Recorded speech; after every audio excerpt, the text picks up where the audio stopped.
সম্প্রতি স্থানীয় সরকার পল্লী উন্নয়ন ও সমবায় উপদেষ্টা এএফ হাসান আরিফ কুমিল্লায় এক অনুষ্ঠানে বক্তব্য রাখার সময় বলেন, সমবায় ব্যাংকের 12,000 ভরি স্বর্ণের খোঁজ পাওয়া যাচ্ছে না।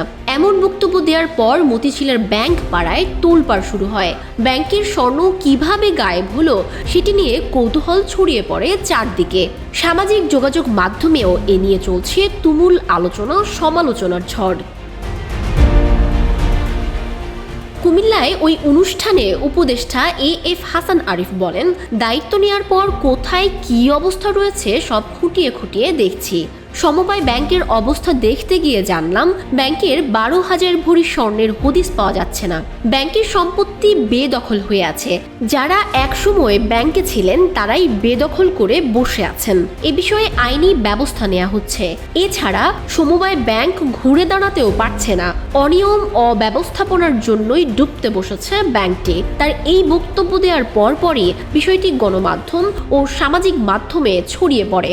বিষয়টি নিয়ে অনেকেই কৌতূহলী হয়ে ওঠেন।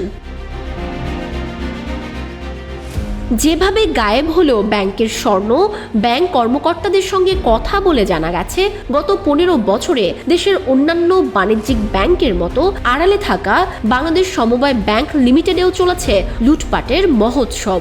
সরকার পতনের পর ফ্রন্টে থাকা বেশ কয়েকটি ব্যাংকের লুটপাটের খবর প্রকাশ হলেও সমবায় ব্যাংকের লুটপাট আর দুর্নীতির খবর আড়ালেই রয়ে গেছে। 2020 সালের মার্চ মাস থেকে জুন মাস, এই 3 মাসের মধ্যেই ব্যাংকটি থেকে লুট হয়েছে 12,000 ভরি স্বর্ণ। এত স্বর্ণ কারা রেখেছিল? এই প্রশ্নের উত্তর জানতে সমবায় ব্যাংকের প্রধান কার্যালয় সূত্রে জানায়, সমবায় ব্যাংকের লকার থেকে খোয়া যাওয়া ওই 12,000 ভরি স্বর্ণের মালিক নারায়ণগঞ্জ কো-অপারেটিভ ক্রেডিটস লিমিটেড। তারা তাদের গ্রাহকদের স্বর্ণ বন্ধক রেখে ব্যাংক থেকে প্রায় 12 কোটি টাকা নিয়েছিল, যার সুদের পরিমাণ 10 কোটি টাকায় দাঁড়িয়েছে। প্রতিষ্ঠানটি 1957 সাল থেকে সমবায়ের সঙ্গে এমন বন্ধকি ব্যবসা করে আসছিল। 2012-13 সালের দিকে তারা কাস্টমারের স্বর্ণ মেরে লাপাত্তা হয়ে যায়। এজন্য তাদের বিরুদ্ধে একটি ডিসপিউট মামলা করা হয়। মামলার রায় হলে তাদের সঙ্গে ব্যাংকের প্রধান কার্যালয় থেকে যোগাযোগও করা হয়, কিন্তু সেই স্বর্ণগুলো নিতে নারায়ণগঞ্জ কো-অপারেটিভ লিমিটেডের কেউ নিতে আসেননি।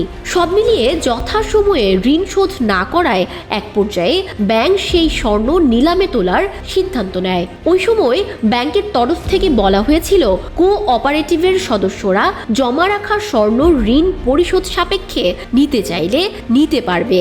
এই সুযোগটি নিয়েছিল কিছু অসাধু কর্মকর্তা। তারা ভুয়া ব্যক্তিকে ওই সমিতির সদস্য সাজিয়ে ভুয়া রসিদ বানিয়ে ঋণ হিসেবে নেওয়া টাকা জমা দিয়ে স্বর্ণ তুলে নেয়। ব্যাংকের এক কর্মকর্তা জানায়, যখন কো-অপারেটিভ লিমিটেডের কোনো সদস্য আসেনি তখন সেই সুযোগটি কাজে লাগায় খোদ ব্যাংকের একটি চক্র। গ্রাহকের পরিচয়পত্র নকল করে সমবায় ব্যাংকে আবেদন করার নাটক সাজায় চক্রটি। স্বর্ণ ফেরত পেতে 1984টি আবেদন করেন গ্রাহকরা, কিন্তু এরা সবাই ছিল ভুয়া গ্রাহক। ঘটনাটি জানাজানি হওয়ার পর ব্যাংকের পক্ষ থেকে দুদককে জানানো হলে তারা তদন্ত শুরু করে। এ ঘটনাকে কেন্দ্র করে এরই মধ্যে চার্জশিট দিয়েছে দুর্নীতি দমন কমিশন। মামলার আসামি করা হয়েছে সমবায় ব্যাংকের 7 কর্মকর্তাকে, যদিও এখন পর্যন্ত উদ্ধার হয়নি একরত্তি স্বর্ণ। প্রসঙ্গত, সমবায় ব্যাংক হচ্ছে একটি বিশেষায়িত ব্যাংক। সমবায় আইনের বিধান অনুযায়ী এটি সমবায় খাতে অর্থ সরবরাহকারী ব্যাংকিং প্রতিষ্ঠান হিসেবে কাজ করে থাকে। এটি সমবায় সমিতির ছাড়াও ব্যক্তি পর্যায়ে ঋণ দিতে পারে। তবে এ খবরে ওই ব্যাংকের গ্রাহকরাও আতঙ্কিত হয়ে পড়েছেন। টাকা উত্তোলনের জন্য আমানতকারীদের ভিড় লক্ষ্য করা গেছে ব্যাংকটির হেড অফিসে।